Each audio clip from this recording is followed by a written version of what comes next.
Halo teman-teman trader investor, selamat datang di sesial cuan-cuan saham di Asia Teknikal dan Teknologi Harian. Seperti biasa, hari ini hari Rabu 20 September 2023, hari yang cukup menarik, market menguat walaupun closingnya agak reject kuat. Dan seperti biasa, nanti kita akan mengenai IHSG dan juga beberapa saham pilihan yang menarik-menarik. Sebelumnya, buat teman-teman yang mau kasih tip, support maupun donasi untuk cuan-cuan saham, bisa cari 3 klik link sosial pas deskripsi, dan bisa kasih tip, support maupun donasi untuk cuan-cuan saham, dan juga pesan pribadi untuk saya. Terus buat teman-teman yang pertanyaan kita saran, silahkan sampaikan aja, bisa via DM Instagram maupun komen YouTube, dan insya Allah setiap pertanyaan teman-teman pastikan saya jawab kalau sering waktu. Lalu jangan lupa support terus cuan-cuan saham dengan cara like, komen, dan subscribe, karena support mantan itu gratis, tinggal klik aja, tapi sangat berarti buat konten kreator sisa ini. Jangan lupa juga notifikasinya, karena akan ada konten setiap hari dari cuan-cuan saham, seri sampai Jumat, analisa harian, Sabtu dan Minggu, konten spesial. Oke. Kita langsung masuk ke transaksi, di mana hari transaksinya rame walaupun candlenya kurang bagus ya, 14T. Dengan pergerakan asing hari ini net buy dengan jumlah yang lumayan juga. Total 796 miliar, dominan di pasar reguler 728 miliar, sedangkan di pasar nego ada net buy juga 68 miliar. Kita langsung masuk ke saham-saham yang dibeli asing dulu. Untuk hari ini ada Telkom 205 miliar, Bank Mandiri 184 miliar, BBCA 142 miliar, BBNI 98 miliar, BBRI 39 miliar, BRIS 33 miliar, Unitractor 31 miliar, Excel 26 miliar, KLPF 21 miliar, Doit 18 miliar, BRPT 16 miliar, Bukalapak 13 miliar, INTP 13 miliar, ENDF 12 miliar, dan Unilever 11 miliar. Kita masuk ke saham jualan asing, ada Goto 47 miliar, MTKA 22 miliar, Film 13 miliar, Hexa 11 miliar, MNCN 10 miliar, ITMG 10 miliar, ICBP 9 miliar, Mitratel 8 miliar, ASA 8 miliar, SMRA 7 miliar, Astra 6 miliar, Auto 4 miliar, Pakuan 4 miliar, Tower 3 miliar, BTPS 3 miliar, MAPI 3 miliar, HIL 3 miliar, MSIN 2 miliar, Akra 1 miliar, SMGR 1 miliar, dan Toba 1 miliar juga. Oke, sekarang kita langsung masuk ke analisa teknikalnya IHSG. Cuman saya ingin sedikit mohon maaf ya, karena kemarin itu saya tidak bisa bikin konten. Kalau teman-teman nungguin, saya mohon maaf, karena kemarin kebetulan juga ada acara, pulang sampai malam dan pulang udah capek sekali, jadi mohon maaf. Oke, kita langsung masuk ke analisa teknikalnya IHSG hari ini, di mana hari ini market berhasil higher high sebenarnya ya, karena dia sempat break 7020. Hari ini high-nya sampai 7046, cuman sangat disayangkan closingnya kurang bagus. Closingnya cuma di 7011. Bahkan kalau kita lihat candlenya, ini seller lebih kuat daripada buyernya. Dan artinya di area 7020 ke atas itu sellernya masih kuat untuk sampai saat ini. View baru dimana kita kalau melihat ya ada uptrend channel dari IHSG dan cukup relevan karena direspon berkali-kali 1, 2, 3, 4, 5, 6 dan seterusnya. Yang artinya kalau kita perhatikan ya, saat ini tren sudah mulai melemah dari IHSG ini. Yang sebelumnya slope-nya seperti ini. Nih, awalnya kan slope kuat ya.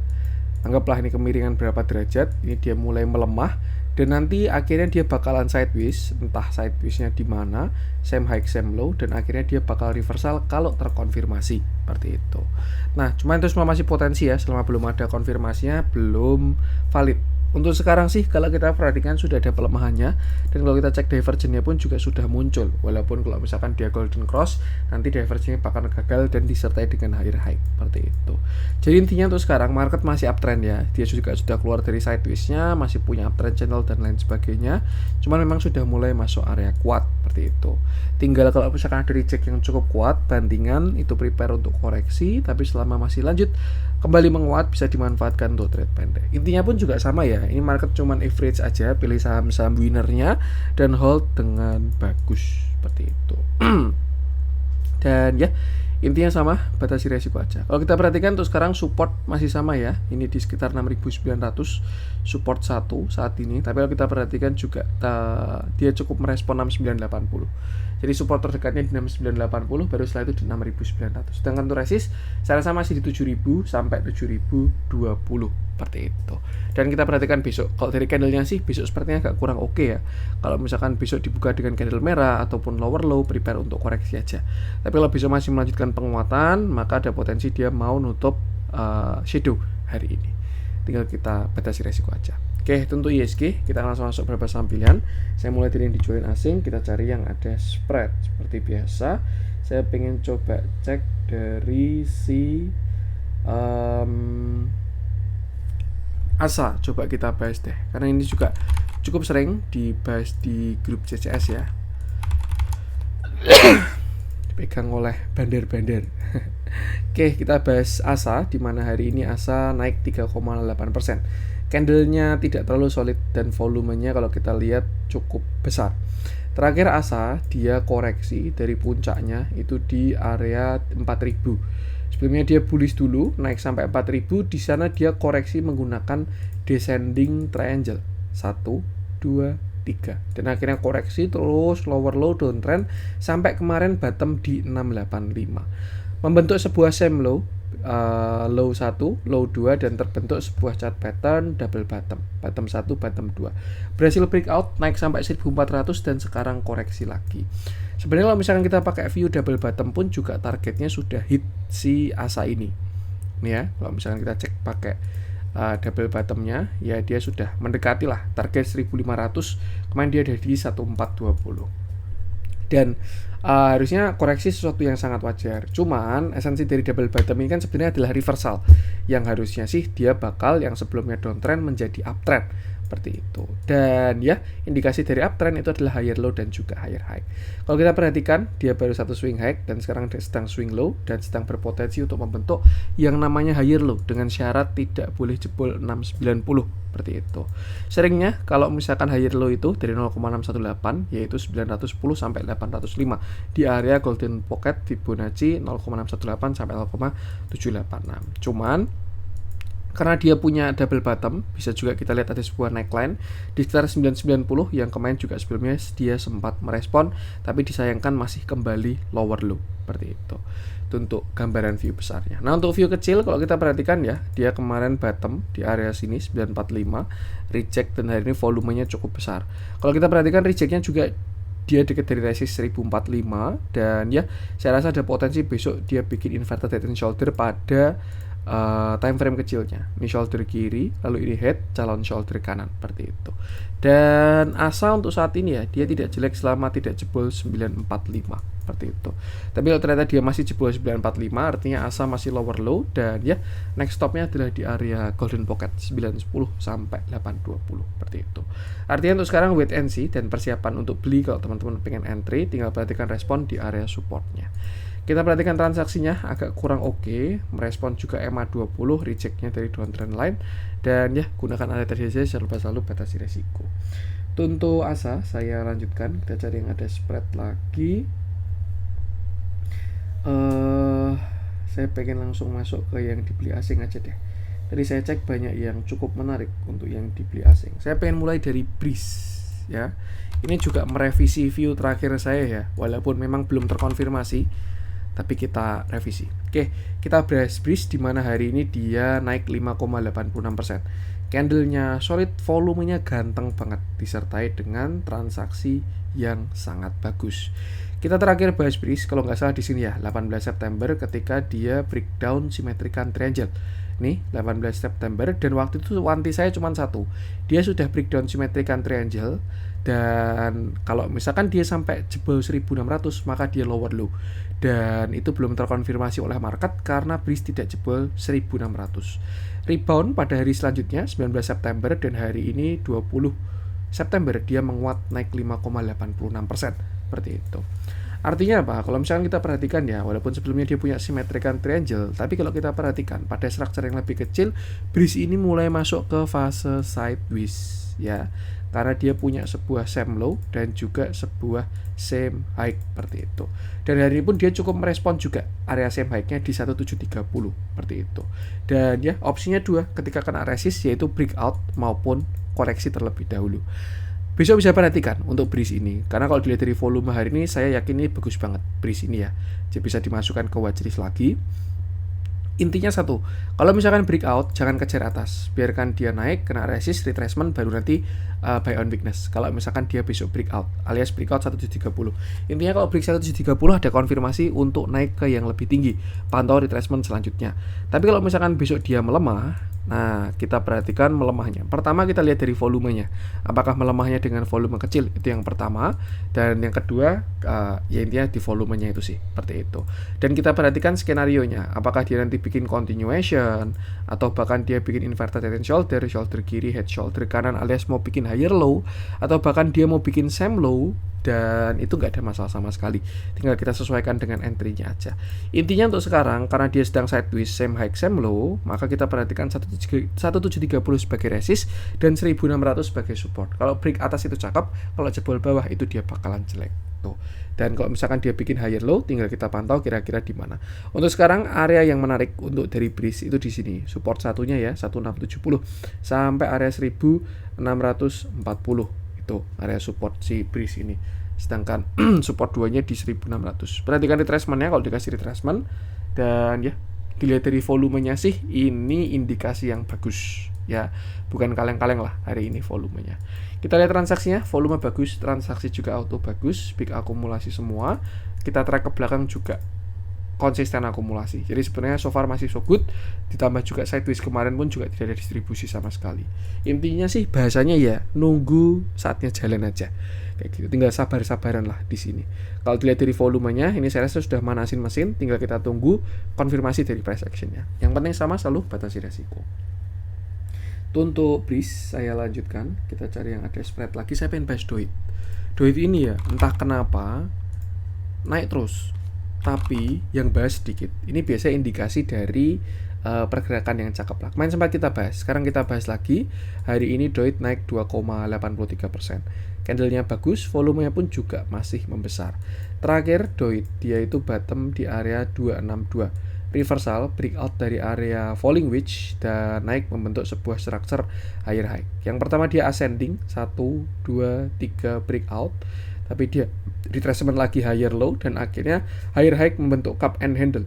Ini cup, lalu ini handle-nya. Kalau dari Fibonacci, sebenarnya memang dia belum kena target. Targetnya itu di 458 sampai 535. Jadi untuk sekarang tinggal naikin menuju ke targetnya aja, seperti itu. Dan kalau kita perhatikan pada view kecilnya pun juga dia masih membentuk continuation terus-menerus. Seperti itu. Tapi salah satu yang kalau yang saya lihat ya, ini breeze mulai melemah trennya. Nih, entah kenapa saya melihat ada potensi rising wedge ya. Dan tapi ini belum terjadi ya, masih perlu konfirmasi seperti itu. Dan ya kalau kita konfirmasi dengan MACD-nya pun juga sudah terbentuk bearish divergence walaupun sudah kembali higher high. Di sini kan ada bearish divergence ya, harga ke atas, indikator ke bawah. Tapi kan sudah gagal karena sudah higher high lagi. Tapi intinya tren ini sudah mulai melemah dari si Doit. Nah, kalau dilihat dari divergence dan juga targetnya, saya rasa sih ini sudah mau mendekati target yaitu di 458. Artinya apa? Tinggal menuntaskan yang punya barang aja. Kalau misalkan teman-teman belum punya barang, jangan FOMO, setupnya harus yang bagus. Tapi kalau teman-teman masih punya barang, kondisi floating profit ataupun nyangkut, perhatikan 458, gunakan untuk atur porsi dan juga pasang trailing stop seperti itu. Untuk sekarang support 1 masih di sini, bahkan ini belum di-retest ya, sekitar 426 sampai 420. Tuh, sedangkan support 2 masih di 400 seperti itu. Untuk target 458. Itu di Fibonacci 0,618 di area pullback-nya. Kita perhatikan transaksinya, mulai ada yang merealisasikan profit setelah konsisten akumulasi, konsisten banget terang-terangan ya. Tapi kalau kita perhatikan ya, satu yang cukup menarik, bandar movement-nya turun, tapi foreign flow-nya naik. Cukup menarik. Kita bisa asumsikan barang ini dari bandar lokal ya, dilempar ke bandar asing, alias ke foreign. Biasanya sih ini indikasi mau masuk indeks dan dipaksa untuk untuk belilah gitu. Jadi kayak harganya dinaikin dulu, habis itu dilempar ke yang butuh barang. Biasanya kayak gitu ya. Kalau kita trade nggak perlu mikir sampai situ sebenarnya, tinggal ikuti price action aja. Selama masih uptrend tuh oke. Yang penting batasi resiko, selalu gunakan area tadi. Untuk Doit kita lanjutkan. Kita cari yang ada spreadnya. Saya pengen masuk ke yang merah-merah hari ini. Akan ada yang menarik. Oke, saya pengen bahas Medco. Gantian ya, ini minyak-minyakan mulai koreksi. Dan biasanya tekno mulai berjaya kalau komoditas itu turun. Kalau saya perhatikan ya, Doit itu kayak musuhan gitu. antara komoditas dan saham tekno, yang intinya kalau satu naik satu pasti turun, kalau satu turun pasti naik, alias hubungannya negatif. Kalau misalkan di logik ya sebetulnya masuk akal juga, karena tekno itu kan cenderung dengan saham-saham dengan resiko tinggi ya kalau kita perhatikan fundamentalnya.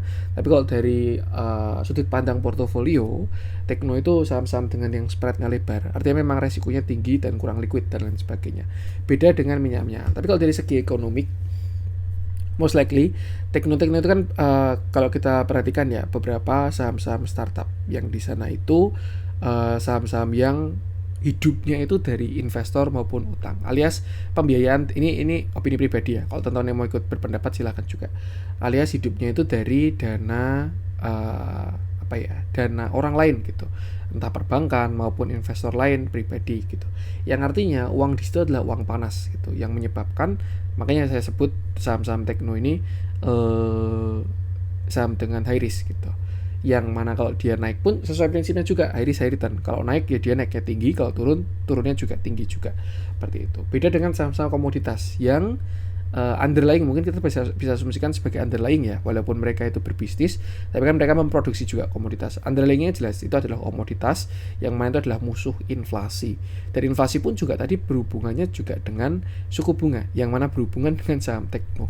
Jadi ya makanya kalau saya perhatikan bolak-balik itu sih. Ya itu intermezzo aja. Kalau misalkan teman-teman paham ya bagus, kalau enggak ya enggak ada masalah sama sekali. Intinya kalau trade ya tinggal batasi resiko gitu aja. Tapi kalau yang saya perhatikan seringnya ya saham tekno itu bolak-balik dibandingkan dengan saham-saham komoditas.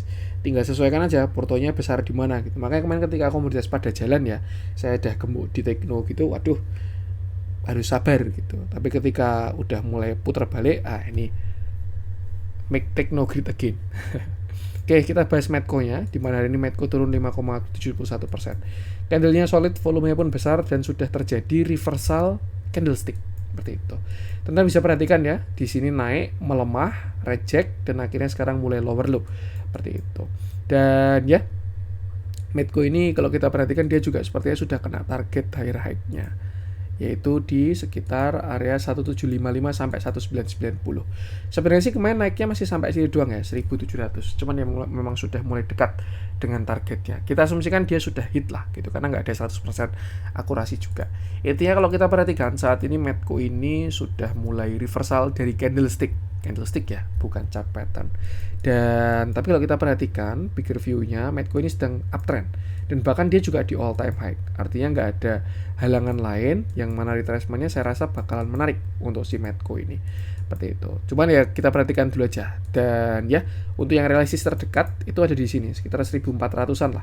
1415 sampai 1365 itu adalah area neckline yang sebelumnya dia break. Kalau misalkan ada respon di situ bakal menarik Medco ini untuk entry buy on weakness lagi, alias yang sering disebut dengan retest seperti itu. Yang sebelumnya resist become support seperti itu.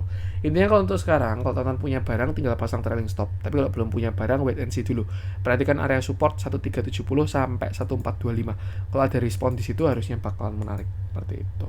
Tapi kalau tidak ada respon, ya biarkan tunggu market yang merespon dulu aja. Kita jangan spekulatif buy. Walaupun sebenarnya ini saham uptrend ya, jadi spek buy pun juga nggak ada masalah sama sekali. Tapi ya kalau tergantung style masing-masing sih. Kalau saya lebih suka wait and see dulu aja, tunggu ada respon baru entry masuk seperti itu. Intinya itu untuk resist sky is the limit karena di all time high, sedangkan untuk support terdekat di 1430 sampai 1300 lah. Itu spreadnya lebar dan saya rasa bakal menarik kalau ada respon di sana. Kita perhatikan transaksinya mudah kalau udah di fase seperti ini ya, naiknya udah kuat dan lain sebagainya. Menurut saya pada remologi pun juga sudah tidak terlalu relevan karena sudah bukan fase akumulasi maupun fase distribusi. Jadi ikuti price action-nya aja. Seperti itu. Kalau kita perhatikan dia cukup nurut sama EMA 10 ini harusnya. EMA 20 masih keloncatan ya. Kalau misalnya kita ganti EMA 10. Nah, ini kan dia respon EMA 10 artinya masih di 1500 supportnya dia. Tuh. Ya technical koreksi lah bahasanya seperti itu. Tinggal kita perhatikan aja di area support apakah dia rebound atau enggak. Intinya sama, batasi resiko, gunakan area tadi. Itu untuk Medco. Kita lanjutkan. kertas juga mulai koreksi ya, wajar lah komoditas koreksi semua. Biasanya indikasi dari inflasi mulai bagus. Karena ya dalam ilmu hedging pun juga ketika inflasi itu jelek ya masuknya salah satunya hedging ke komoditas. Makanya ketika inflasinya tinggi atau uang itu melemah, komoditas biasanya tinggi. Seperti itu. Ya cuman dibolak-balik aja kan. Kadang bukan komoditas yang naik tapi uangnya yang lemah gitu. Atau kalau misalkan komoditasnya yang naik gitu. Ya intinya kayak gitulah. Tuh agak bingung juga jelasinnya. Tapi itu kan ilmu supply demand wajar ya. Jadi ya kalau baru jadi bingung saya ngomongnya. Intinya itu sih batasi resiko aja. Seperti itu. Dan kalau kita perhatikan di gainers hari ini pun juga sudah tekno-teknoan ya. Mari, Saratoga bukan tekno sih. Ini saham itu sih, saham politik.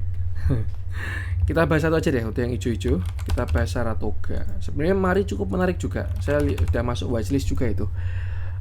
Price actionnya bagus. Cuman entah kenapa saya agak kurang pengen bahas di YouTube karena menurut saya itu cukup beresiko tinggi. Saya nggak pengen teman-teman subscriber terinspirasi mengeksekusi tidak paham dengan resikonya, itu agak kurang oke. Saya lebih suka bahas second liner aja. Dan ya kita bahas Saratoga dan kita update view-nya.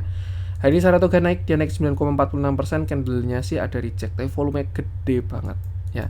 Satu hal yang menarik ya kalau kita perhatikan hari ini Saratoga sama Mari naik gitu. Padahal kalau kita perhatikan juga portofolionya Saratoga pada turun, ada RU, MDKA dan lain sebagainya. Ini mungkin ada katalis lain ya mendekati tahun-tahun politik. Apakah Pak Sandi sudah menemukan tempat untuk berlabuh? Yang jelas belum ada pengumuman resminya. Tapi intinya kalau dari price action sudah kelihatan. Kalau teman-teman memperhatikan view kemarin ya, konten-konten kemarin, saya buat view symmetrical triangle dari Saratoga. Ini kalau nggak salah waktu di sini kita bikin view konten 13 September. Lalu dia ada reject. Waktu itu saya wanti, perhatikan supportnya 1630. Selama nggak jebol 1630, area masih ke atas Saratoga ini. Dan ya, kemarin dia retracement sampai 1675 doang. Dan hari ini dia sudah berhasil higher high, naik sampai 1970 dan ada reject sedikit. Kalau kita pakai symmetrical triangle, targetnya setinggi patternnya itu ke area pasti Fibonacci 0,618. Ada sih menurut saya besok masih ada upside dari Saratoga ya, mungkin dia masih bisa lanjut. Dan target sih saya rasa di 2000 sampai 2090 itu target yang sangat realistis untuk si Saratoga. Dan jangan FOMO, kalau misalkan mau entry tunggu setup yang bagus seperti itu. Bahasanya sekarang hadiah untuk yang teman-teman hold di bawah lah, yang ngikuti konsolidasinya tinggal melanjutkan targetnya aja seperti itu. Untuk sekarang 2000 sampai 2090 target dari Saratoga. Sedangkan untuk support masih cukup jauh ya di 1800-an ini. Jadi jangan FOMO karena supportnya masih cukup jauh. Kita lihat transaksinya, price action bagus, transaksi pun juga auto bagus. Jarang-jarang CC bermain di Saratoga, biasanya PD-PDan. Yang jelas dia sudah berhasil breakout. Kalau retracement saya rasa bisa dipantau. Ya, gunakan area tadi dan jangan lupa selalu batasi resiko. Itu dulu konten hari ini, semoga bermanfaat. Mohon maaf juga kemarin bolong ya kontennya. Jangan lupa selalu support terus channel Saham dengan like, comment, subscribe. Karena support nanti kritis tapi sangat berarti buat konten kreator bisa ini. Sekian dari saya dan salam cuan.